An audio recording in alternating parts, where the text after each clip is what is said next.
Эртеге кыямат күнү сизди төрөгөн апа энеңизден качат экенсиз да сооп бербейчи. Апаңыз сизден качат, сиз апаңыздан качасыз.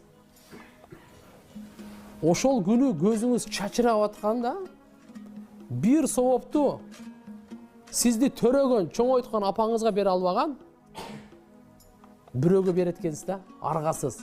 Кимди кыйбат кылсаңыз ошого берет экенсиз да. Апаңыз балам мен сени төрөдүм эле, чоңойттум эле, бир эле сооп берчи. Ишим бүткөн атат.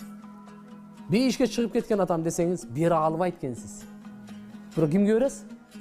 Кимди кыйбат кылгансыз, ошого бересиз. Кимге зулумдук кылгансыз, ошого бересиз. Кимге жала жапкансыз, ошого бересиз.